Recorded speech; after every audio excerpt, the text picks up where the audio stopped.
All I know is that he is not alive today to even deny what he's been said to have done. Do you know that as a result of a Kaluka, 20 Hausa That is people what were you killed? said. That is what you said. We have not been told this. Have you sent any delegation to Igbo-land to explain the Kaluka issue? Have you sent any delegation to Igbo-land? You are not supposed to ask me questions. You have to answer my questions. I'm sorry. I'm awfully sorry, man. All I can tell you is that you are begging the question with regard to Kaluka because he's not around. He's dead already. Now, in your book, you warned Nzegu that because, listen now, that because of the number of Igbo officers organizing the January 66 coup, it could be misunderstood as an Igbo coup. Number one. Did you warn him, please? I didn't warn Nzegu. There was no Nzegu. That's number one. Number two. I'm not an Igbo man. I may not know how to you must the name. try and pronounce the words properly. Number two, I didn't warn Nzogu. If you read my book, I was discussing with Onwatuegu. With whoever you are discussing, Good. you warned. Did you warn? Now, let me explain that. Listen to the question first. I have listened to the question. I leap ahead. Now, no, listen, my friend, listen. I call you here to ask you questions. All right. And this is a court of law. This is not a military barrack place. Now, what you said in the book is that people may understand that coup as an Igbo coup because over 90% of those planning the coup were Igbos. Is that correct?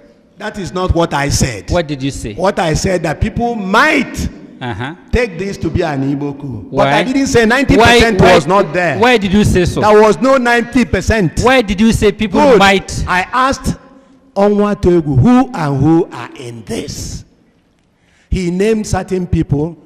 Although he named Ademoyega too, I felt that the Nigerian public, being tribalistic, would deem this as an Igbo coup. I said so. But that is what is called value judgment. Okay. In other words, not taking into consideration the facts. Now, if you read that thing down, you would have seen where he said, oh, but we're releasing Awolowo. Do you know what I said? In other words, the Yorubas are using us. You failed to read that one. You read about the thing being an Igbo coup. I'm interested in the issue raised by Ohanaeze in your petition, that it was wrong for anybody to assume it was an Igbo coup. It is wrong till tomorrow for anybody to assume that it's an Igbo coup. When that person would have committed what is called value judgment, a judgment not based on facts. That was what I meant. When you killed all the northern and Yoruba political and military leaders, and you didn't kill your own? What about Colonel Unegbe? And by the way, let me also explain. Colonel Unegbe was killed in Lagos. Why? Not because he did not hand over any key. I am happy that IBM Haruna, a soldier, is here. He knows that no quartermaster general holds a key to anything armory. Why was he killed? He knows he was killed. It's in my book, which I tendered. He was killed because he was accused of making money from his job. In other words, he was a quartermaster general. He was making money from his job. So he was enriching himself. That was why he was killed. So he was not. So I want to correct this mistake. So he was not a victim of that attempted coup. He was killed. No, listen. Brigadier Mamalari, Kur Muhammad and the rest were killed as part of the coup.